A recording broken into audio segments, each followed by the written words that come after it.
اللهم صل على سيدنا محمد وعلى آل سيدنا محمد كما صليت على إبراهيم وعلى آل إبراهيم في العالمين إنك حميد مجيد. قال الله تبارك وتعالى في كلامه المجيد: بسم الله الرحمن الرحيم. يوم نطوي السماء كطي السجل للكتب كما بدأنا أول خلق نعيده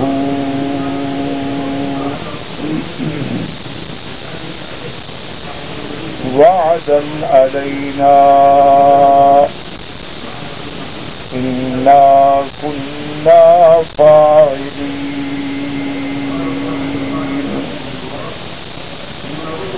ولقد كتبنا في الزبور من بعد الذكر أن الأرض يرثها عبادي الصالحون. إن في هذا لبلاغا لقوم عابدين. وما أرسلناك إلا رحمة للعالمين. اللہ تبارک و تعالی نے کلام مقدس میں ارشاد فرمایا ہے: یوم نطوی السماء کطی السجل للکتب. جیسا کہ الحمدللہ ہم نے سورۃ الانبیاء کے سابقہ آیات مبارکہ میں پہلے انبیاء علیہم السلام کے واقعات پڑھے، اس کے بعد اللہ تبارک و تعالی نے اپنی قدرت کاملہ کی نشانی بی بی مریم اور ان کے بیٹے کا ذکر فرمایا، اور اس کے بعد پھر ذکر آیا تھا قیامت کا اور علامات قیامت کا، جس میں اللہ تبارک و تعالی نے قصہ یاجوج ماجوج کا ذکر فرمایا کہ جب وہ کھول دیے جائیں گے اور ہر ان کی مقام سے وہ تیز تیز اترنے والے ہوں گے تو قیامت کا وقت جو ہے وہ قریب آ جائے گا. اسی ضمن میں پھر ذکر دجال آیا، وہ بھی علامات قیامت میں سے ہے. اسی ضمن میں ذکر سیدنا عیسیٰ ابن مریم علیہ السلام کا ذکر آیا کہ عیسیٰ علیہ السلام بھی آسمانوں سے اتریں گے اور دجال کو بھی قتل کریں گے، صلیب کو بھی توڑیں گے اور پوری دنیا میں عدل و انصاف بڑھ جائے. اور اس وقت روئے زمین پہ صرف ایک ہی دین ہوگا، دین اسلام. اللہ کا وعدہ سچا ہو جائے گا کہ اللہ نے حضور کے دین کو تمام ادیان سے غالب کروا دیا. ان آیات مبارکہ کے بعد پھر مشرکین کا رد کیا اللہ پاک نے کہ ان سارے آیات، علامات، پیغمبروں کے واقعات اور انبیاء علیہم السلام پر جو ابتلاء آئے، جو اختبار آئے، جو امتحان آئے، ان میں انہوں نے اپنے اللہ کو پکارا. یہ سب سننے کے بعد بھی تم اگر ان بتوں کی پوجا کرتے ہو، یعنی جب ایک چیز اتنی واضح ہو جائے کہ جیسے سورج چمک رہا ہے پھر بھی آدمی کہے کہ نہیں جناب رات ہے. اب کوئی بھی عقل انسان جب سارے قرآن پاک میں انبیاء علیہم السلام کے واقعات پڑھتا ہے کہ آدم علیہ السلام پہ امتحان آیا تو اللہ کو پکارا، ربنا ظلمنا انفسنا ان لم تغفر لنا وترحمنا لنكونن من الخاسرین۔ سیدنا ایوب علیہ السلام پہ امتحان آیا تو اللہ کو پکارا، رب انی مسنی الضر وانت ارحم الراحمین۔ سیدنا یونس علیہ السلام پہ امتحان آیا تو اپنے الہ کو پکارا، معبود برحق کو پکارا، لا الہ الا انت سبحانک انی کنت من الظالمین۔ تو یہ سارے واقعات پڑھنے کے بعد ایک عقل سلیم رکھنے والے کے لیے تو بات واضح ہو جاتی ہے کہ جب اللہ کے نبی بھی اللہ سے مانگتے ہیں تو میں غیر اللہ سے کیسے مانگوں؟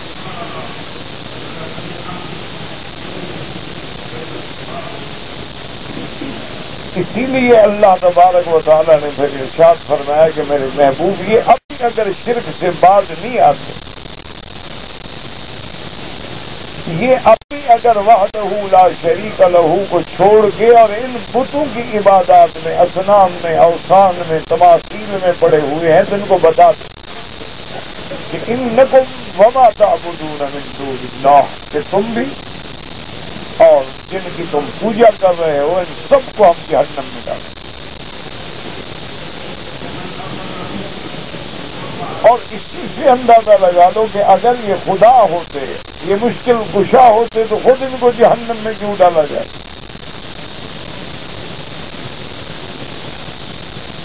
اسی پر پھر مفسرین کرام نے حضرت ابن عباس رضی اللہ تعالی عنہ کی روایت کے ساتھ ایک واقعہ نقل فرمایا کہ مشرکین نے جب یہ عبداللہ ابن الزبعری پر واقعہ پیش کیا تو کہنے لگا کہ دیکھو تم جواب نہیں دے سکے، میں ہوتا تو میں تو حضور پاک سے مناظرہ کرتا اور میں بالکل کامیاب ہو جاتا۔ اور آخر اس کا مکالمہ ہوا۔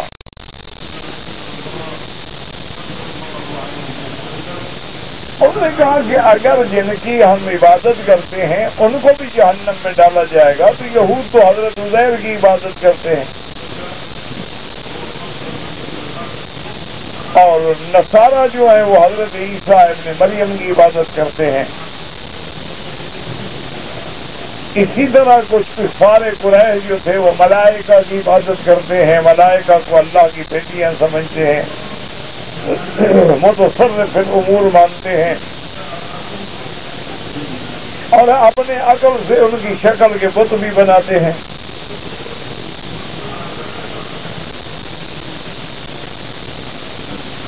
تو اگر یہ ہوا تو حضور صلی اللہ علیہ وسلم پہ اللہ نے قرآن نازل فرمایا کہ میرے محبوب یہ صرف جگڑ رہے، ورنہ تو ایک آدمی عقل والا سمجھ سکتا ہے کہ جہنم میں وہ جائے گا جو نافرمانی کرے، جنہوں نے نافرمانی ہی نہیں کی۔ اللہ نے جہنم نافرمانوں کے لیے بنائی ہے۔ یہ تو اللہ کے پیغمبر ہیں، یہ تو اللہ کے نبی ہیں، انہوں نے تو کبھی نہیں کہا قوم کو کہ ہماری عبادت کرو۔ یا اسی طرح جو اولیاء اللہ گزرے ہیں جن کی قبروں پہ آج بھی شرک کا دورہ ہوتا ہے، قبروں پہ طواف ہوتے ہیں، قبروں پہ سجدے ہوتے ہیں، قبروں پہ چادریں چڑھائی جاتی ہیں، قبروں کو عرق گلاب سے غسل دیے جاتے ہیں، قبروں پہ سونے کے دروازے لگائے جاتے ہیں اور کروڑوں روپے خرچ کر کے ان کے روضے اور گنبد بنائے جاتے ہیں۔ بزرگوں نے تو نہیں کہا کہ ایسا کرو، انہوں نے تو ساری زندگی شرک کی نفی کی، انہوں نے تو ساری زندگی قوم کو اللہ کی توحید کی دعوت دی، تو لہٰذا ان کا کیا تعلق ہے جہنم سے؟ وہ تو جہنم سے اتنا دور ہوں گے کہ آواز بھی نہیں سنیں گے، کیونکہ ان کی سعادت کا فیصلہ تو پہلے سے اللہ کر چکے ہیں کہ یہ میرے سعداء ہیں،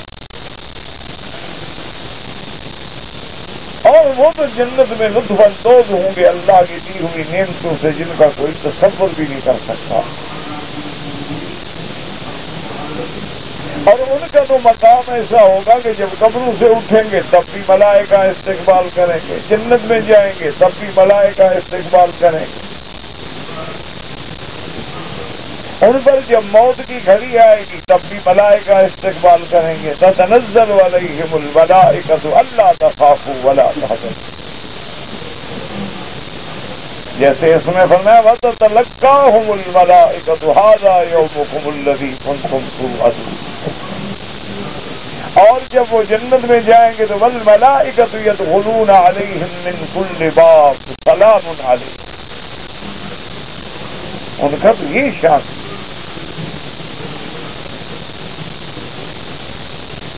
اور وہ پھر ہمیشہ جنتوں میں رہیں گے.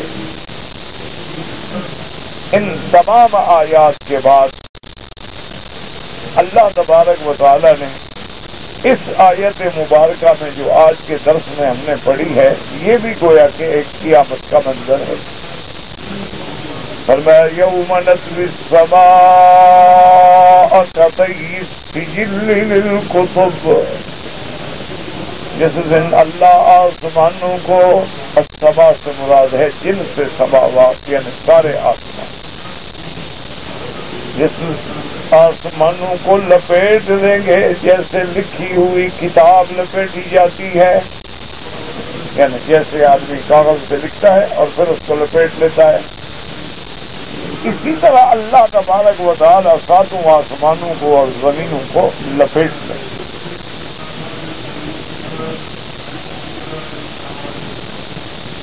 اور اس کے بعد اللہ تبارک و تعالی نے فرمایا کہ یہ بھی ہے کہ جیسے ہم نے ابتدا میں ان کو بنایا تو پھر بھی بنا لیں گے. کما بدأنا اول خلق نعید، اور ایسا کرنا جو ہے وعدا علینا، یہ ہمارا پکا وعدہ. انا کنا فاعلین، تحقیق ہم اس کا کرنے والے. اسی طرح اللہ نے قرآن پاک میں دوسرے مقام پہ بھی فرمایا وما قدر اللہ حق قدرہ والارض جميعا قبضته یوم القیامۃ والسماوات مطویات بیمینہ سبحانہ وتعالی عما یشرکون. اللہ نے فرمایا کہ تم نے اللہ تبارک و تعالیٰ کی عظمتوں کا صحیح حق ادا نہیں کیا، نہیں پہچانا. وہ تو اتنی قدرت کاملہ والے ہیں کہ زمینیں اس کے قبضے میں، آسمان لپیٹ کے اس کے ہاتھ میں جیسے اس کو زیبا ہے. سبحانہ، پاک ہے اس کی ذات ان چیزوں سے جن کو یہ لوگ شریک کرتے ہیں. اسی لیے امام بخاری رحمت اللہ علیہ نے بھی فرمایا ہے، صحیح احادیث مبارک میں بھی آیا ہے کہ قیامت والے دن اللہ تبارک و تعالیٰ سب زمینوں کو بھی لپیٹ لیں گے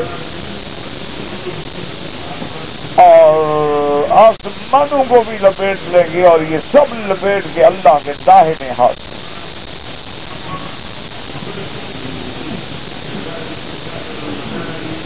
اب اسی طرح ایک بات کو سمجھیں کہ زمینوں کا لپیٹ دیا جانا یا آسمانوں کا لپیٹ دیا جانا ہمارے اور آپ کے عقل کے مطابق جو ہے وہ تو مشکل ہے. یعنی اگر انسان اس کو اپنے عقل سے سمجھنا چاہے کہ بھئی اتنی بڑی زمین کو کیسے لپیٹا جائے گا، اور ایک حدیث مبارک میں تو یہ آتا ہے کہ زمینیں اور جو کچھ زمینوں میں ہے ان سب کو لپیٹ دیا جائے. آسمان اور جو کچھ آسمانوں میں ہے ان کو بھی لپیٹ دیا جائے.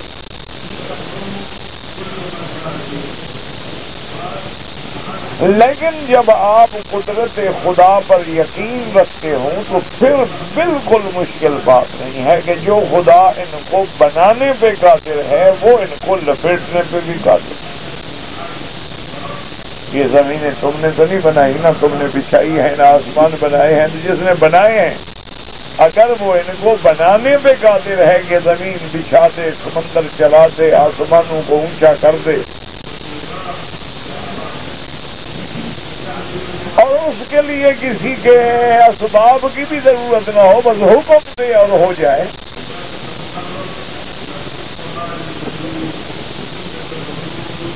ہمارے لیے مشکل یہی ہوتی ہے کہ ہم سوچتے ہیں یار اتنی بڑی زمین کیسے لپٹے گی، اتنے بڑے آسمان کیسے لپٹیں گے، کیونکہ ہم اپنی بندوں کی طاقت کو دیکھتے ہیں، خالق کی قدرت کو سمجھتے ہی نہیں۔ وہاں تو یہ ہے کہ انما امرہ اذا اراد شیئا ان یقول له کن فیکون، بات تو صرف یہ ہے کہ ارادہ ہوا، حکم دیا، ہو گیا بھائی۔ ہم تو ستارے گن نہیں سکتے، کمال تو اس کا ہے نا جس نے پیدا فرما دیا۔ ہم تو آج تک زمین کی صحیح معنی میں پیمائش ہی نہیں نکال سکے کہ کل طول عرض کتنا ہے، اندازے ہیں، کوئی حقیقی پیمائش نہیں ہے۔ کمال تو اس کا ہے جس نے بنایا بھی اور بچھایا بھی۔ اتنے ترقی کرنے کے بعد ہم آج تک آسمانوں کا طول عرض نہیں نکال سکے ہیں، لیکن کمال تو اس ذات کا ہے کہ جس نے بنا دیا، فرمایا والسماء بنيناها بأيد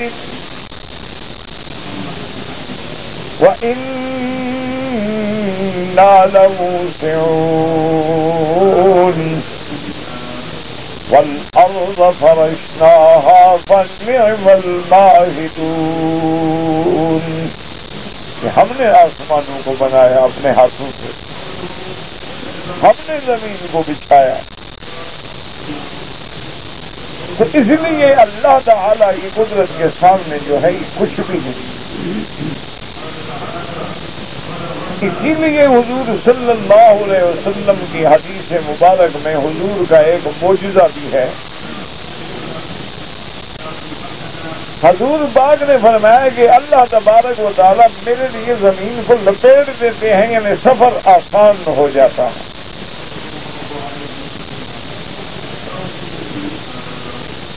اسی طرح اللہ تبارک و تعالیٰ کے پیغمبر نے فرمایا کہ اللہ نے زمین لپیٹ کے مجھے دکھایا ہے کہ میرے صحابہ اور میرے ماننے والوں کا ملک کہاں کہاں پہنچے گا۔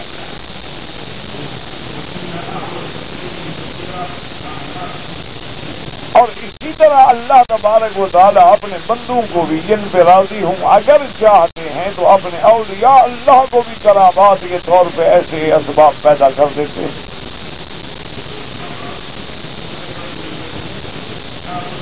کہ ان کا سفر جو ہے وہ آسان ہو جائے، ان کا کسی مقام پہ پہنچنا جو ہے وہ آسان ہو جائے، جیسے اللہ ملک الموت کے لیے کر دیتے ہیں کہ جہاں پہنچنا ہے ملک الموت پہنچ جائے۔ جیسے اللہ تبارک و تعالیٰ نے جبریل علیہ السلام کے لیے آسمانوں سے اترنا، آسمانوں پہ چڑھنا اتنا آسان کر دیا کہ حضور فرماتے ہیں کبھی یہ کیفیت ہوتی ہے کہ اس کا ایک قدم زمین پہ ہو تو پھر پہلا قدم پہلے آسمان پہ ہوتا ہے، حالانکہ 500 سال کا فاصلہ ہے۔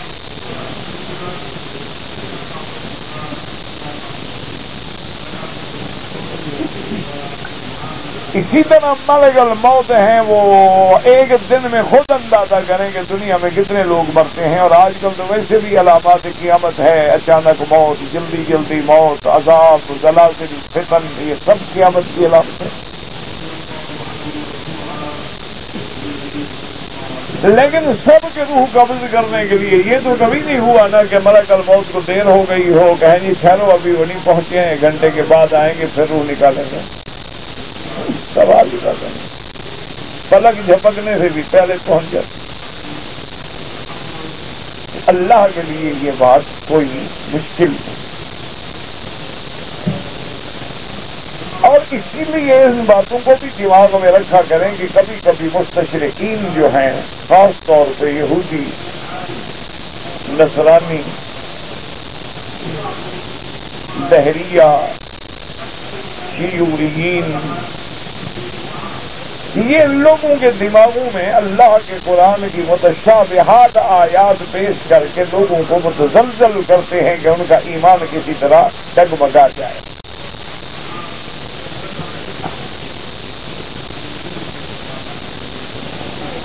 جن کا ایمان کامل ہے ان کے لیے تو مسئلہ ہی کوئی نہیں.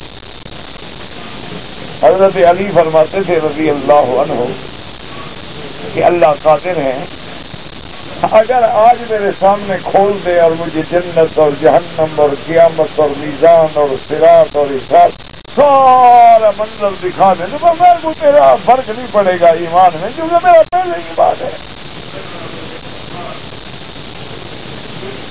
یعنی اگر مجھے دکھا بھی دیا جائے میرا تو پہلے ہی اتنا یقین ہے، اور کیا ہو جائے گا.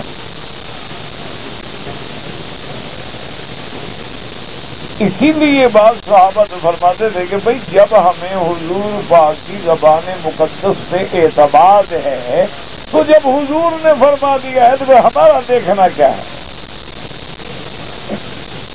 حضور نے فرما دیا بس بات ختم ہو. اللہ نے قرآن میں آیت نازل فرما دی، بات ختم ہو. یہ آئیں بائیں شائیں جو ہے نا یہ تو ہم لوگ کرتے ہیں جن کے ایمان نہیں، اندر نفاق بھرا ہوا ہے. زبانوں پہ ایمان ہے لیکن اندر کفر کھڑا ہے.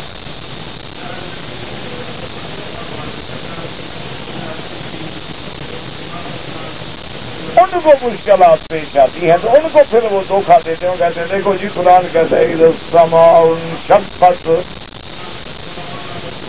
کہ جب آسمان پھٹ جائیں گے. کہیں قرآن فرماتی ہے اذا السماء انفطرت واذا الكواكب انتثرت، اور کسی جگہ قرآن کہتا ہے یوم تمور السماء مورا وتصير الجبال سيرا، آسمانوں کو چلایا جائے گا پھرایا جائے گا. کہتے ہیں کہ جی جب لپیٹ دیا جائے گا تو پھر پھٹ کیسے جائیں گے، اور پھٹ جائیں گے تو پھر لپیٹ کیسے دیا جائے گا. کپڑے ہی پھٹ گیا لپیٹیں گے کیا؟ اگر لپیٹ لیں گے تو پھر پھٹے گا کیا؟ تو ایسی آیات کو وہ لوگوں کو گمراہ کرنے کے لیے دھوکے دیتے. حالانکہ یہ بات یاد رکھیں کہ قیامت کے حالات ہیں، قیامت کوئی ایسی چیز نہیں ہے کوئی معمولی سی بات ہے. جس دن کو اللہ نے یہ فرمایا ہو کہ الف سنۃ، وہ دن 1000 سال کے برابر ہوگا، تو خود اندازہ کر لیں کہ وہ دن کتنا بڑا ہوگا اور اس دن میں واقعات کیسے کیسے پیش آئیں گے. تو اس لیے ان باتوں میں متشابہات میں نہ پڑا کریں، یہ حالات ہیں. ایک وقت یہ ہوگا کہ اللہ اپنی قدرت کا کمال دکھا کے لپیٹ دیں گے، ایک وقت یہ ہوگا کہ آسمان پھٹ جائیں گے اور گرا دیے جائیں گے. کوئی مشکل نہیں.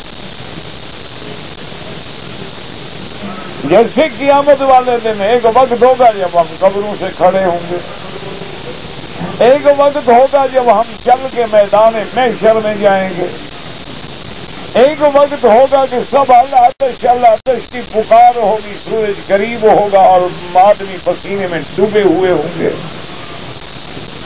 ایک وقت ہوگا کہ نامہ اعمال تقسیم ہو رہے ہیں اور خوش نصیبوں کو داہنے ہاتھ میں اور بد نصیبوں کو بائیں ہاتھ میں مل رہے ہیں. ایک وقت ہوگا کہ سب کو پل صراط سے گزارا جائے گا، ایک وقت ہوگا کہ سب کو جہنم سے بھی گزارا جائے گا، ایک وقت ہوگا کہ سب کا حساب کتاب میزان ہو رہا ہوگا. تو یہ تو وقت کی بات ہے، اس میں اختلاف یا جھگڑا کیا ہے.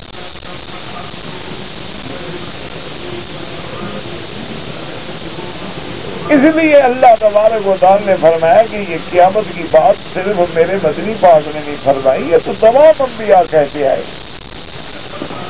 اس لیے فرمایا وَلَقَدْ كَتَبْنَا فِي الزَّبُورِ مِن بَعْدِ الذِّكْرِ أَنَّ الأرض يرثها عبادي الصالحون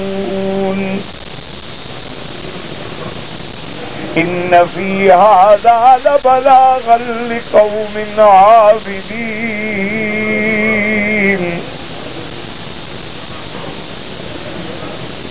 وما أرسلناك إلا رحمة للعالمين. اللہ نے خبر دی کہ میرا مدنی آپ ارشاد فرما دیں، ان کو بتا دیں وَلَقَدْ كَتَبْنَا فِي الزَّبُورِ. یاد رکھو زبور سے مراد کیا ہے؟ بعض علماء فرماتی ہیں کہ زبور اس کتاب کا نام ہے جو اللہ نے داؤد علیہ السلام پہ اتاری، جیسے اللہ نے انجیل حضرت عیسیٰ علیہ السلام کو دیا ہے، تورات سیدنا موسیٰ علیہ السلام کو دی ہے، اسی طرح آتینا داؤد زبورا، زبور جو ہے وہ داؤد علیہ السلام ہے. تو اس لیے بعض علماء فرماتی ہیں کہ ہم نے زبور میں من بعد ذکر، اور ذکر سے مراد تورات ہے کہ تورات میں، تورات کے بعد زبور میں، سب میں ہم نے یہ لکھ دیا. کیا لکھ دیا ہے کہ ان الارض یرثها عبادی الصالحون، کہ اس زمین جو ہے اس کے مالک، اس کے وارث کون بنیں گے؟ جو میرے نیک بندے ہیں، صالح بندے ہیں. ان فی ھذا لبلاغا لقوم عابدین. اللہ نے فرمایا قرآن پاک میں جو ہم نے اپنے نبی پہ اتارا ہے اس میں بس کفایت ہے ماننے والوں کے لیے.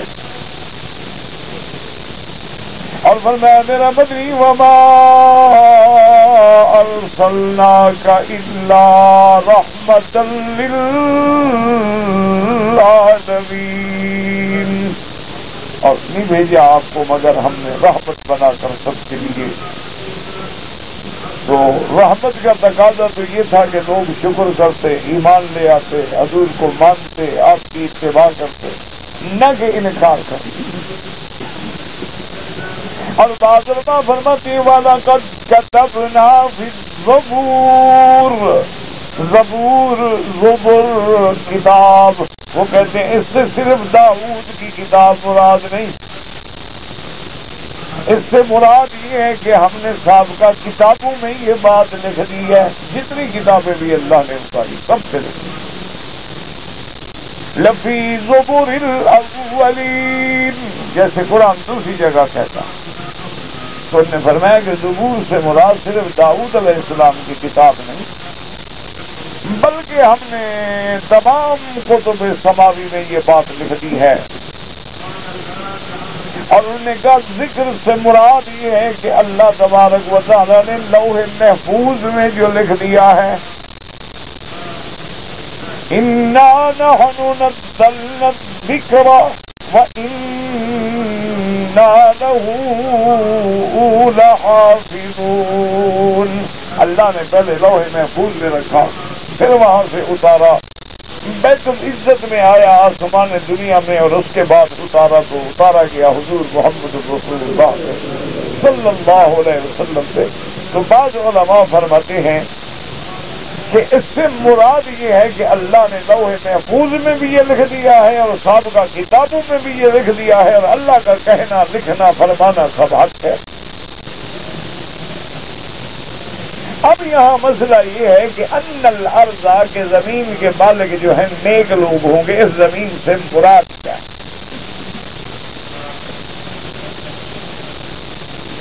تو اکثر مفسرین کرام رحمت اللہ علیہم فرماتے ہیں کہ ان الارض یرثها، یعنی ارض الجنہ، وہ کہتے ہیں اس سے مراد جنت کی زمین ہے، کیونکہ جنت میں تو نیک ہی جائیں گے نا، مومن ہی جائیں گے، کافر تھوڑے جائیں گے. اور نے کہا دنیا کی زمین جو ہے اس میں تو مسلمانوں کا بھی قبضہ رہا ہے اور کافروں کا بھی رہا ہے. اب بھی کتنی کافروں کی حکومتیں. بلکہ آج تو دیکھا جائے تو اکثر علاقہ اور اکثر زمین اور اکثر ملک کا حصے جو ہے وہ کافروں کے پاس ہے. تو اس لیے علماء فرماتے ہیں کہ اس ارض سے مراد جو ہے وہ جنت کی زمین ہے، کہ جنت کی زمین جو ہے وہ صرف اللہ والوں کے لیے ہے، ایمان والوں کے لیے ہے، اس کے ساتھ کافروں کا کوئی تعلق نہیں ہے. اور بعض علماء نے فرمایا کہ اس میں بھی کوئی شک نہیں، لیکن یہ بھی ہو سکتا ہے کہ اللہ پاک ایک وقت کی آمد سے پہلے ایسا ضرور آئے گا کہ پوری دنیا پہ بھی، زمین پر بھی صرف اللہ والوں کی حکومت ہوگی. جیسے کہ اللہ نے اپنا ایک وعدہ حضور پاک کے ساتھ کیا تھا کہ وعد اللہ الذین آمنوا منکم وعملوا الصالحات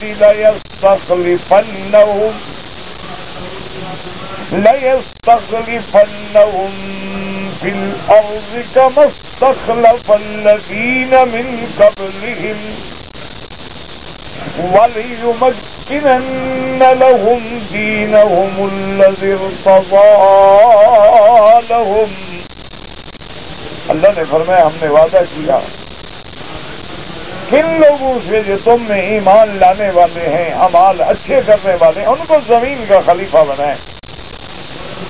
تو اللہ نے وہ وعدہ بھی سچا کر دیا کہ حضور صلی اللہ علیہ وسلم کے زمانے میں مکہ فتح ہو گیا، طائف فتح ہو گیا، مدینہ فتح ہو گیا، تبوک فتح ہو گیا، بحرین فتح ہو گیا. اور پھر خلفائے ثلاثہ کے زمانے میں تو اسلام بلغ الی ما بلغ مشارق الارض و مغاربہا، کہ ایک طرف اسلام اسپانیہ میں تھا اور جتنا ماورا نہر کا علاقہ ہے، جسے آگے آپ پڑھتے ہیں کہ تاشقند ہے، بخارا ہے، سمرقند ہے، کرغستان ہے، تاجکستان ہے، ازبکستان، سب اسلام. وہاں سے تو امام بخاری اٹھا ہے. یعنی ان لوگوں نے دیکھیں اسلام کی کتنی خدمت کی. اچھا ان علاقوں میں دیکھیں کہ 70 سال تک اس پورے رشین علاقے میں یعنی دین تو دین، اذان بند، نماز بند، مسجدیں بند، قرآن پڑھنا بند، پڑھانا بند، دین کے مدارس بند. کسی کے گھر میں قرآن مل جائے تو جرم دار وہ جیل میں ڈال دے.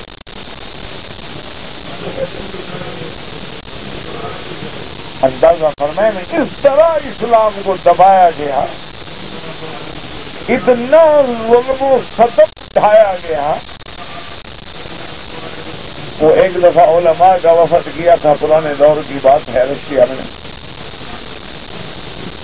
تو جب وہ ایئرپورٹ پہ اترے تو وہاں کے وہ دکھانے کے لیے تو لے آتے تھے نا، مولوی بھی اور جبے اور داڑیاں اور کسریاں اور ٹوپیاں اور پہنے ہوئے، دکھانے بھی ہمارے پاس بڑی آزادی ہے. اور تو ایک دکھاوا تھا.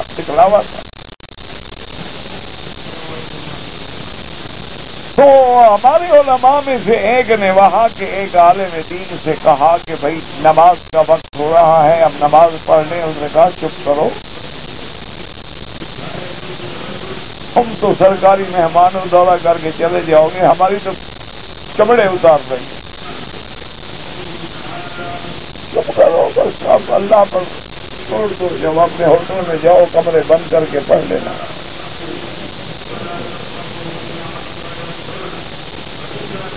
تو اتنا ظلم و تشدد کیا گیا کہ اذان بند، نماز بند، مسجدوں پہ تالے، تلاوت قرآن بند. اور قرآن اگر مل جائے تو جرم ہوتا تھا کہ اچھا اس گھر میں قرآن تھا. لیکن اللہ کی شان دیکھیں گے، جب ان کی قوت کو، زور کو، تکبر کو، نخوت کو اللہ نے توڑ دیا تو وہ مسلمان اسی طرح زندہ، حافظ بھی موجود، قرآن والے بھی موجود، اپنے اپنے گھروں میں سب کچھ پڑھتے رہے. انہوں نے اللہ کا دین نہیں چھوڑا.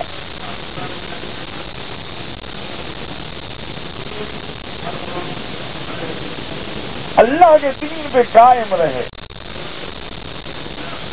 آج ہی آپ دنیا میں جا کے دیکھ لیں کہ بعض ملکوں میں اتنا ظلم و ستم ہوا اسلام سے. مسلمانوں پہ کہ اللہ تبارک و تعالی رحمت فرمائے آدمی تصور نہیں کر سکتا ہے، لیکن اسلام پھر بھی زندہ رہا۔ اس لیے بعض علماء فرماتے ہیں کہ زمین سے مراد جنت تو واضح بات ہے کہ مومنوں کی ہوگی، جنت میں کافر تو جا ہی نہیں سکتا۔ اللہ نے جنت جو ہے وہ کافروں پہ حرام کر دی ہے، لیکن اللہ دنیا میں بھی اپنی قدرت دکھلا دیتے ہیں، دنیا میں بھی اپنا کمال قدرت دکھلا دیتے ہیں کہ دنیا میں بھی اللہ ایمان والوں کو زمین پہ حکومت عطا کرتے ہیں۔ جیسے اللہ نے حضرت سلیمان علیہ السلام، داؤد علیہ السلام، میرے مدنی سرکار سیدنا محمد رسول سب کو اللہ نے دنیا میں زمین پر بھی بادشاہی دی۔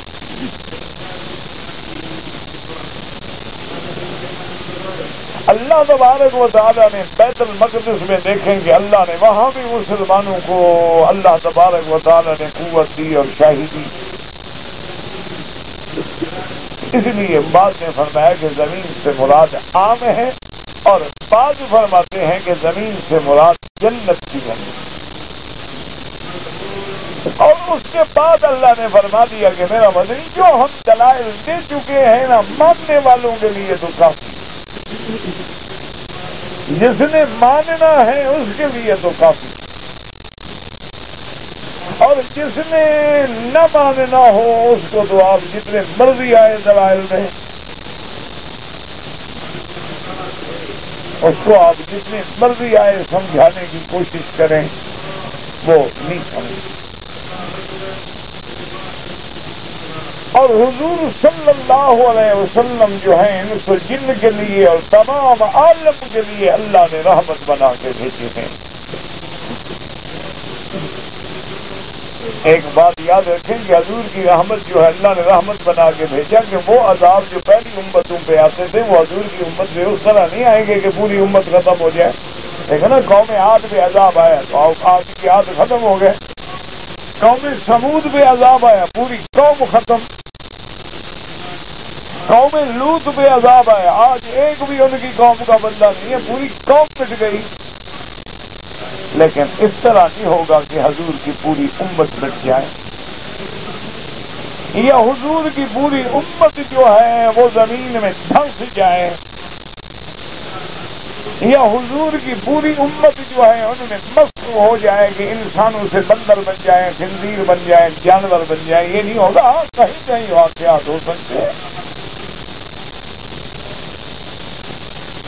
تو اللہ تبارک و تعالی نے ان آیات مبارکہ میں اب یہ قیامت کے واقعات جو ہیں اس میں بعض علماء تو فرماتے ہیں کہ چونکہ دو نفخے ہوں گے، نفخہ مانا سور کا پھونکنا۔ سور کیا ہے؟ واقعہ تک سور ہے، جیسے آپ نے دیکھا ہے نا کہ بعض ملنگ لوگ ہوتے ہیں اس سینگ میں پھونک مار کے بجاتے ہیں، لیکن وہ تو ایک ایسا ہے جس کو اللہ ہی جانتے ہیں، اور اللہ کا فرشتہ منہ رکھ کے انتظار میں ہے کہ کب حکم ہوتا ہے اور پھونک مارو۔ اور جب اس میں فرشتہ پھونک ماریں گے فَصَائِقَ مَن فِي السَّمَاوَاتِ وَمَن فِي الْأَرْضِ، آسمانوں اور زمینوں میں اس وقت جو بھی چیز زندہ ہے سب ختم۔ ثُمَّ نُفِخَ فِي أُخْرَىٰ فَإِذَا هُمْ قِيَامٌ يَنظُرُونَ۔ پھر 40 سال کا عرصہ گزرے گا، پھر اللہ حکم دیں گے فرشتے کو کہ دوبارہ سور پھونکو۔ اب جب دوبارہ سور پھونکیں گے تو ساری مخلوق جو ہے قبر سے کھڑی ہو جائے گی۔ تو یہ دو نفخے ہوں گے، ایک نفخۃ الصاعق اور ایک نفخۃ البعث۔ تو اب یہ سمجھ لیں کہ یہ آسمانوں والا واقعہ کب ہوگا؟ بعض علماء فرماتے ہیں کہ نفخۃ الصاعق یعنی نفخۃ الاولیٰ میں یہ واقعہ ہوگا کہ اللہ تمام آسمانوں زمینوں کو لپیٹ کے اپنے داہنے ہاتھ میں لے لیں۔ والسماوات مطویات بیمینہ۔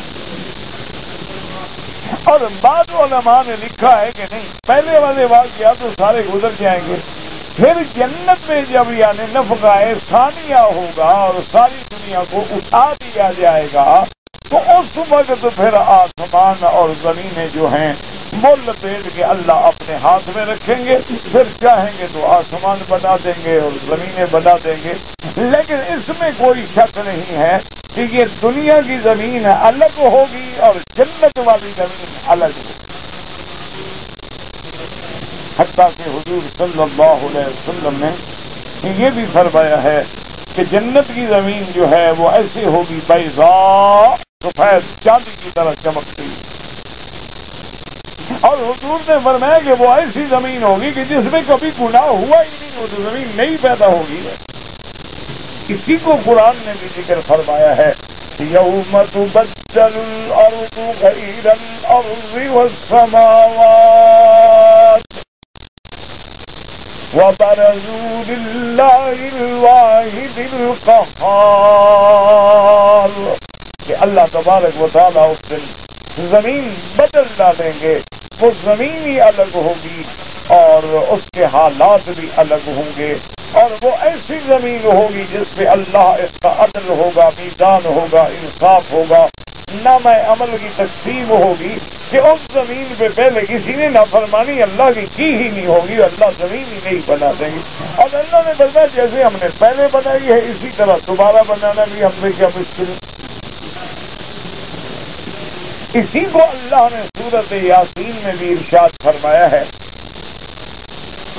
کہ کافروں کو یہ شک ہوتا ہے اور فکر ہوتا ہے اور خیال ہوتا ہے کہ بھئی ہم مر جائیں گے اور ہماری ہڈیاں بھی گل جائیں گی اور ریزہ ریزہ ہو کے مٹی ہو جائیں گی، پھر اللہ کیسے ہمیں بنائیں گے؟ من یحیی العظام وہی رمیم قل یحییھا الذی انشأها اول مرة وهو بكل خلق علیم۔ اللہ نے فرمایا میرے محبوب آپ ان کو بتا دیں کہ وہی ذات پاک جو ہے دوبارہ زندہ کرے گی جس نے تم کو پہلے بنایا ہے۔ اگر تمہیں پہلے بنانے پہ قادر ہے تو دوبارہ بنانے پہ کیوں قادر نہیں ہے؟ جو اللہ تبارک و تعالیٰ تمہیں ایک پانی سے بنا سکتے ہیں، ایک مادہ منویہ سے بنا سکتے ہیں، ایک نطفے سے تمہیں پیدا فرما سکتے ہیں، ایک گندے اور حقیر پانی سے ایسے خوبصورت انسان بنا دیتے ہیں، تو وہ تمہیں مارنے پہ بھی قادر ہیں اور دوبارہ بنانے پہ بھی قادر ہیں۔ اللہ تبارک و تعالیٰ کے لیے کیا مشکل ہے؟ یا اللہ تبارک و تعالیٰ کے آگے کون سا مشکل ہے؟ تو یہ سارے احوال ہیں۔ اللہ ہمیں اس پر ایمان کی توفیق عطا فرمائیں اور اللہ ہمارے ایمانوں کو بھی سلامت رکھیں اور موت بھی ایمان پہ دیں اور زندگی میں بھی ہر فتنے سے محفوظ رکھیں۔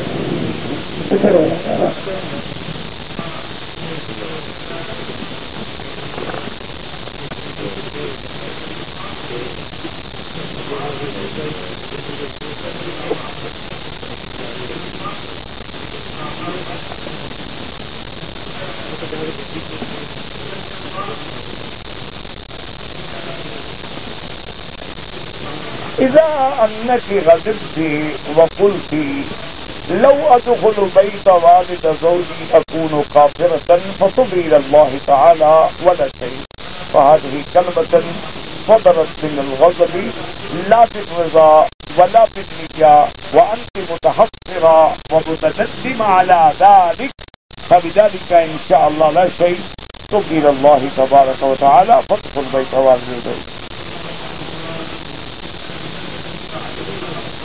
حضور صلی اللہ علیہ وسلم کن کی شفاعت فرمائیں گے؟ بات سمجھیں۔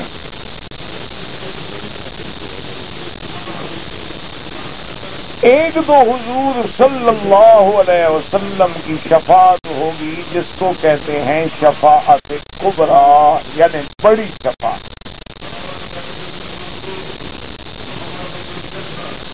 شفاعت کبریٰ جو ہے اس کا فائدہ تو ساری اللہ کی مخلوق کو ہوگا جو میدان محشر میں ہے۔ اچھی طرح سمجھ لیں، صحیح احادیث مبارک میں ہے کہ میدان محشر میں لوگ دوڑتے دوڑتے سب جائیں گے حضرت آدم علیہ السلام کے پاس،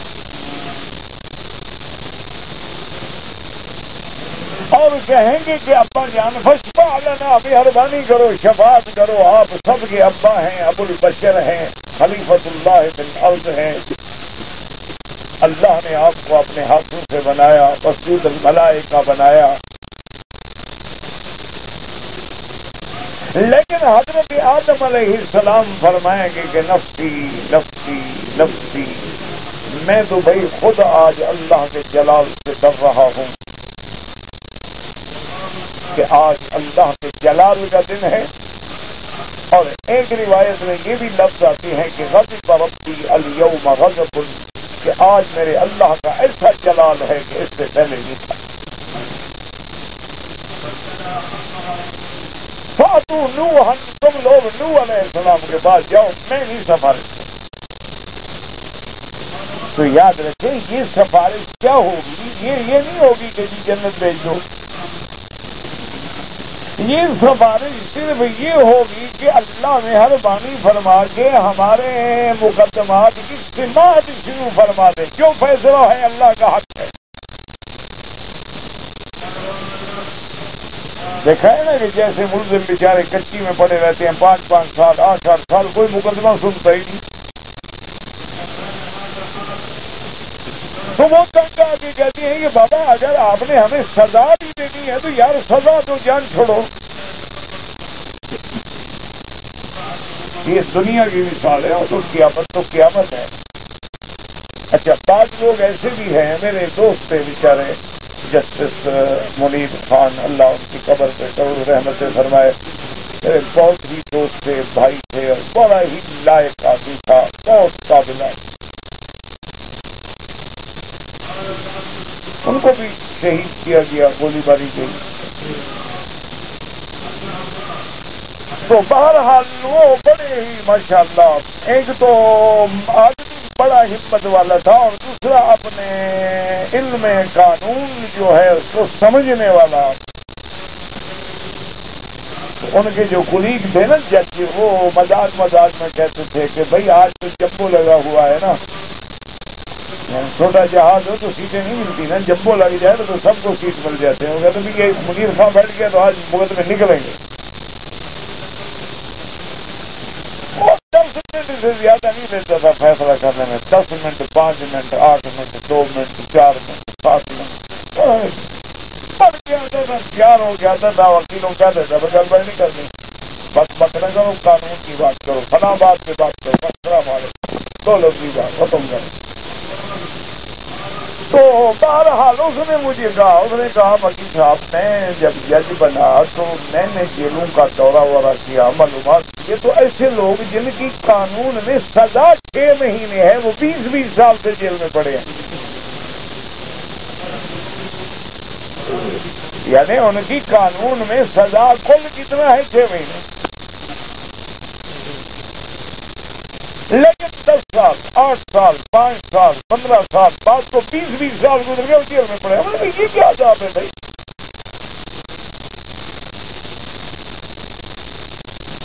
وہ ہوتا کیا ہے کہ کوئی آدمی بغیر ویزے کے ملک میں آ گیا، وداؤٹ ویزا انٹری ہو گئی تو سزا 6 مہینے۔ اچھا، کسی کا ویزا ایکسپائر ہو گیا، وہ نہ کیا، واپس رشتے داروں میں چھپ گیا، پھر پکڑا گیا تو 6 مہینے سزا ہے، خلاص ختم کرو۔ انہوں نے کہا میں نے کہا سب جیلوں کی فہرستیں بناؤ، کتنے لوگ پڑے ہوئے، بھائی بنا کیا ہے، کیوں ایسا؟ انہوں نے کہا جی ان کو پیچھے ملک کو قبول نہیں کرتے، جن ملکوں سے یہ بھاگ کے آئے ہیں نا وہ ملک ان کو کہتے ہمارے آدمی نہیں، ان کو ہم کہتے ہیں بابا اپنے ملک میں جاؤ گے، نہیں وہ آنے نہیں دیتے، کہاں جائیں یار، اس سے بہتر ہے پڑے ہیں جیل میں روٹی کھا رہے ہیں، اور کیا کریں یار، یہ تو بھی قانون نہ ہوا نا۔ اگر وہ ملک قبول نہیں کرتی کو بات ہے، ان کے ملک کا پاسپورٹ ہے، قبول کیسے نہیں کرتے؟ دوسری بات یہ ہے کہ چلو ان کو پھر جیل میں رکھ کے 20-20 سال تک ہم ہزاروں آدمیوں کو جیل میں رکھ کے کتنا خرچہ کروا رہے ہیں، اس سے بہتر باہر نکالو، ان سے کوئی کام لو، ظلم تو نہ کرو نا۔ انہوں نے کہا میں نے جتنے بڑے تھے نا سب کو یہ قلم الحمدللہ چھوڑ دیا، تو یہ اسلام کا جو شبے کا قانون آج بھی آپ کے ملک میں رائج ہے نا، یہ بھی اللہ اس کی قبر پہ رحمت کرے اس نے جاری کیا۔ اور اتنا متواضع آدمی تھا، اتنا یعنی اپنا جسٹس ہو کر، ایک دفعہ میں گیا نا تو لنگی باندھی ہوئی، بنیان پہنے ہوئے، اپنی کوٹھی کے باہر سڑک پہ گلیریاں لے رہا تھا ریڑی والے سے۔ میں گاڑی میں دوسرا گاڑی روکوں گا، خان کیا ہو گیا؟ کہتے یار ریڑیاں اچھی تھی، گلیریاں اچھی تھی گلنے کی، دیکھا میں نے کہا لے لوں۔ میں نے کہا یار تم جو ہو نوکر ہیں، یہ ہیں، یہ کیا ہے، چھوڑو یار مکی سے کیا نوکر ہیں، ہم بندے نہیں ہیں۔ چپل پہنے ہوئے، نیچے چادر، بنیان میں گجا چھاپ کھڑے۔ عجیب آدمی تھا، اللہ اس کی قبر پہ کروڑ رحمتیں فرمائے۔ مجھے خود بتایا، کہنے لگا کہ میں کرسی پہ ایسے بیٹھتا تھا تو اکثر میرے وکلاء کو اور لوگوں کو یہ خیال تھا کہ مجھے قبر میں تکلیف ہے، میں نہیں بیٹھ سکتا یوں۔ کہنے لگا دیکھیں میں حرم میں بیٹھا ہوں وکیل صاحب، جب سے اللہ نے مجھے یہ کرسی دی ہے میں نے یوں کبھی نہیں بیٹھا، کہیں خدا ناراض نہ ہو جائے، کیا کر کے بیٹھے۔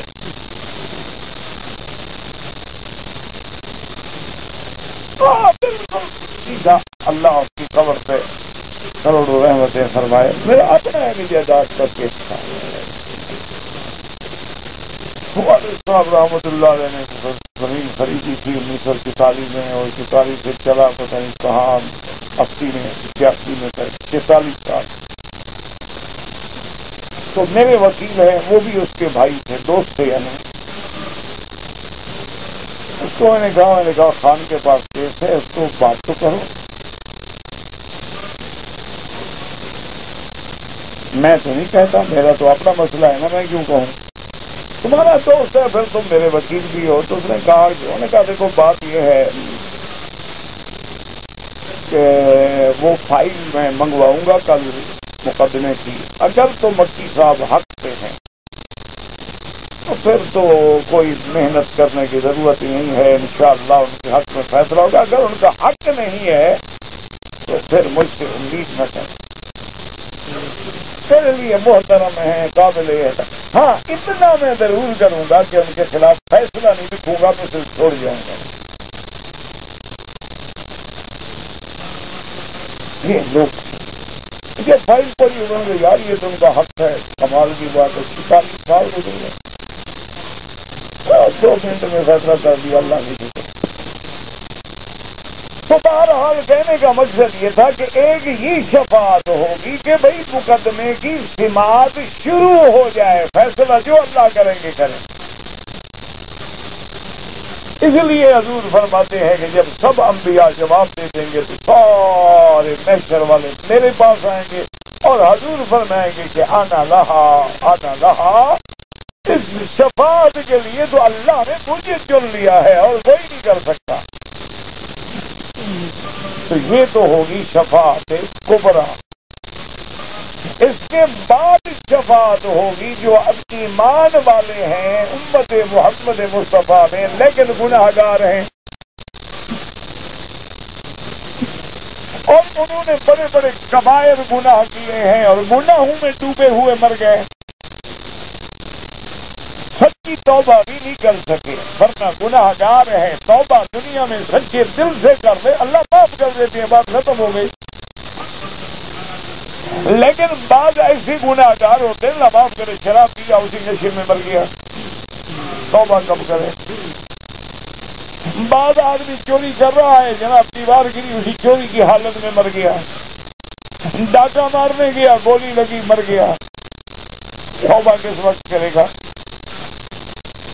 لیکن ہے مسلمان، کلمہ پڑھنے والا ہے تو اس کے لیے بھی شفاعت ہو، شفاعتی لأہل الکبائر من امتی۔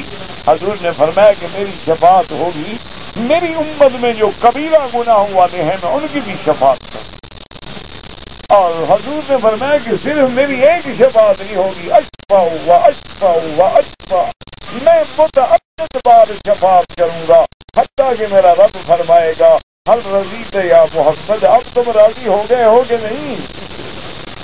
حضور فرماتے میں کہوں گا رضیت ربی رضیت ربی رضیت ربی، یا رب میں تیری رحمت پہ مہربانی پہ راضی ہوں راضی ہوں راضی ہوں۔ تو بہرحال شفاعت کبریٰ بھی ہوگی اور پھر شفاعت خاصہ امت کے گناہ گاروں کے لیے بھی ہوگی. اللہ ہمیں بھی اپنی رحمت سے حضور کی شفاعت نصیب کروا دے.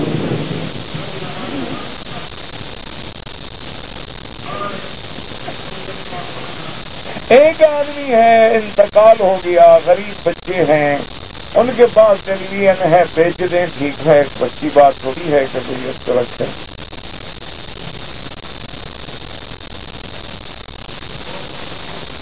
ایک آدمی دم درود کرتا ہے، اگر وہ قرآن کی آیات پڑھتا ہے، اگر اللہ کے اسماء حسنہ پڑھتا ہے، اگر حضور پاک کی بتلائی ہوئی دعائیں پڑھتا ہے تو ٹھیک ہے، کوئی بات نہیں، کوئی منع نہیں. حضور پاک خود معوذتین، آیت الکرسی سب پڑھتے تھے اور فرمایا کہ ہر نماز کے بعد 3 دفعہ قل شریف، 3 دفعہ قل اعوذ بالفلق، 3 دفعہ قل اعوذ بالناس پڑھ کے ہاتھوں میں دم کر کے سارے بدن میں پھیر دیا کرو. رات کو سوتے ہوئے پھیر دو، آیت الکرسی پڑھ کے پھیر دو. تو یہ تو بالکل کوئی منع وہ ہوتے ہیں جو شرکیہ کلام ہوتی ہے یا ایسی کلام ہوتی ہے پتہ ہی نہیں لگتا، 2 3 1 1 4 5 5 8 9 9 10 11 12 کیا بنا ہے. اب کون بیٹھ کے جناب ان کے عقدے حل کریں گے بھی یہ 12 سے کیا بنتا ہے اور 15 کیا ہوتا ہے اور 35 کیا بنتے ہیں، 39 کیا بن جائیں گے. یہ چیزیں اسلام کے خلاف. یا ایسے کلام ہوتے ہیں کہ جو نعوذ باللہ نہ قرآن میں ہے نہ حدیث میں ہے، ایسے انہوں نے گھڑے ہوئے ہوتے ہیں کہ لا الہ الا دے اور الا اللہ جھکا دے اور محمد مدنی ملا دے. ایسے منتر ہم بھی کبھی کبھی بچپن میں سنتے تھے. اللہ بچائے شرکیہ کلمات سے. تو یہ جو ہے نا یہ رقیہ منع ہے. اور جو حدیث میں ہے کہ بسم اللہ ارقیق اللہ یشفیک من کل داء یؤذیک اللہم رب الناس اذھب الباس انت شافی لا شفاء الا شفاؤک شفاؤک لا یغادر سقما. یہ قرآن میں آیات شفا ہے. وَنُنَزِّلُ مِنَ الْقُرْآنِ مَا هُوَ شِفَاءٌ وَرَحْمَةٌ لِّلْمُؤْمِنِينَ. اگر وہ ایسی کوئی بات ہے تو وہ ٹھیک ہے، اور ایسی بات نہیں ہے نا تو بچہ کریں. اچھا ایک بات ہمیشہ آسان میں آپ کو بتلا دوں تو آپ کو انشاءاللہ آسانی ہو. کسی عامل کے پاس جاؤ نا اور وہ تمہیں کہے کہ اپنا اور ماں کا نام بتاؤ، سمجھ لو کام گڑبڑ ہے. جو تمہارا نام اور ساتھ تمہاری ماں کا نام پوچھے نا بس سمجھ لو یہ چکر ہے، یہ صحیح آدمی نہیں. اللہ کہتا ہے ماں کے ساتھ نہیں باپ کے ساتھ پکارو. یہ ماں کا کیوں پوچھ رہا ہے؟ ہاں معلوم ہوتے ہیں یہ عملیات کا چکر ہے، یہ قرآن و حدیث کے خلاف ہے. بس اس سے اندازہ لگا لیا. اچھا اسی طرح جاؤ اور وہ کہے کہ بابا جی کہ تمہارا کام تو ہو جائے گا، لیکن موکل جو ہے نا ان کو کھلانا پڑتا ہے پلانا پڑتا ہے، لہذا ان کے لیے 1 کالا بکرا لے آؤ، 4 کالے مرغے لے آؤ، اور اس کے بعد زعفران 1 تولہ اور 2 تولے امبر اور 4 تولے مشک لے آؤ. انشاءاللہ تیرا گھر اسی میں برباد ہو جائے گا. سمجھ لو کہ فراڈ ہے. ایسے لوگوں کے بالکل قریب ہی نہ جانا. اور جس کے پاس جاؤ گے بابا دیکھو یہ قرآن کی آیت ہے یہ پڑھا کرو، یہ اللہ کے نام ہے یہ پڑھا کرو. وہ میرے استاد ہوتے تھے، فوت ہو گئے، اللہ ان کی قبروں پہ کروڑ رحمتیں فرمائے. بہت بڑے عالم، بڑے محدث، بڑے مفسر، عابد، زاہد، بڑے متقی. ہم تو حیران ہوتے تھے اپنے استاد سے نہیں سوتے کب ہیں،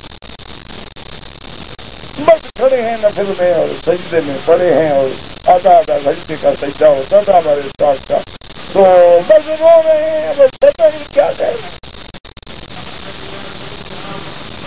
تو وہ ایک وظیفہ دیتے تھے جو آدمی آتا ہے، حضرت میری اولاد نہیں ہوتی، فرماتے کہ بابا دیکھو یہ 3 نام ہے یاد کر لو کہ یا اللہ ہو، یا اللہ ہو، یا ولی ہو، یا وارث ہو. بس یہ پڑھ کے مانگتے رہو اللہ سے.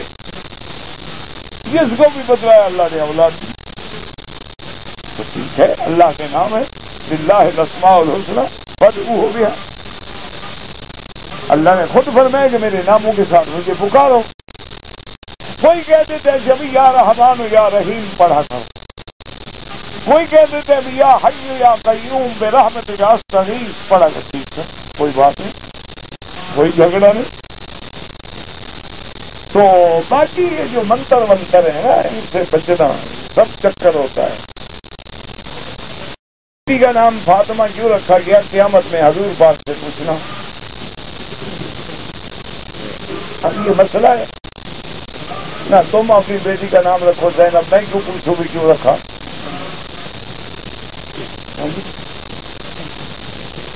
یہ تو مسئلہ ہے. انا للہ و انا الیہ راجعون. یہ حضور کی ایک بیٹی ہے، بی بی رقیہ بھی ہیں، بی بی ام کلثوم بھی ہیں، بی بی زینب بھی ہیں، بی بی فاطمہ بھی ہیں. تو اب ایک ایک نام پہ بحث کریں کہ رقیہ کیوں رکھا، ام کلثوم کیوں رکھا، بی بی فاطمہ کیوں؟ یہ تو اللہ جانتا ہے کیوں رکھا. میں حجام کا کام کرتا ہوں، جائز ہے. اگر لوگوں کی داڑیاں موڑتے ہو تو ناجائز ہے. تم بھی برابر کے گنہگار ہو. کسب الحرام حرام، اس پر جو پیسہ ملتا ہے وہ بھی حرام ہے. اور اگر باقی شریعت کے مطابق حجامت بناتے ہو تو ٹھیک ہے.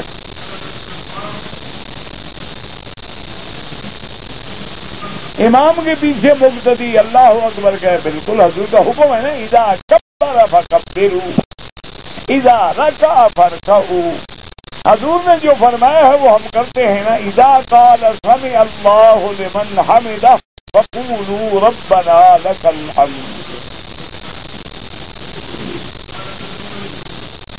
اگر طواف کے 2 رکعات پڑھنے ہیں، پہلی رکعت میں سورۃ الکافرون اور دوسری رکعت میں سورۃ الاخلاص، یہ افضل ہے، ورنہ کہیں سے پڑھ لو.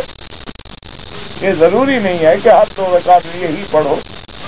افضل یہ ہے کہ پہلی رکعت میں الکافرون پڑھو اور دوسری میں سورۃ الاخلاص پڑھو، اللہ احد پڑھو. لیکن اگر کسی کو اس کے بجائے قرآن جہاں سے مرضی ہے پڑھ لو 3 آیتیں. کے بعض لوگ جو ہیں وہ ایک سلام پھرنے پہ دوڑ جاتے ہیں حجر اسود پہ. غلط بات ہے. سلام اچھی طرح پھیرے پھر آرام سے جائیں. سنت تراویح کی نیت ہوتی ہے. حضرت تراویح ہے ہی سنت، فرق یہ ہے کہ وہ سنت ہے، وہ اکدا ہے، جس کو نہیں چھوڑنا چاہیے. جو عشرے میں پڑھتے ہیں وہ تہجد ہو گئی. کار بندوق سے کیا جائے، گولی سے بسم اللہ الرحمن الرحیم پڑھ کے نہیں، وہ حلال نہیں ہوگا. کیونکہ حلال وہ ہوتا ہے تیر گزر جاتا ہے، گولی پھاڑ دیتی ہے، گزرتی نہیں اس جگہ کو، طاقت سے پھاڑ دیتی ہے، بارود کی طاقت. شریعت کی دعائیں ہیں، حدیث کی دعائیں ہیں، اس کے لیے کسی استاد سے اجازت لینی ضروری ہے؟ کوئی نہیں. ہاں ویسے لفظ صحیح پڑھنے کے لیے کسی استاد سے پڑھ لو، کیونکہ جب تک لفظ صحیح نہیں پڑھو گے تو صحیح فائدہ نہیں ہوتا. تو اس لیے اگر تم پڑھے ہوئے نہ ہو تو کسی عالم سے جا کر اس سے کہو کتاب لے لو، اس کی دعائیں سنا دو، جہاں غلطی ہو صحیح کر لو. یہ جو ہوتا ہے نا اجازت لینا، یہ چیزیں لینا، یہ الگ معاملات ہیں. ان کا قرآن کی آیات ہے، ان سے کوئی تعلق. چل چل چل چل چل چل چل چل چل چل چل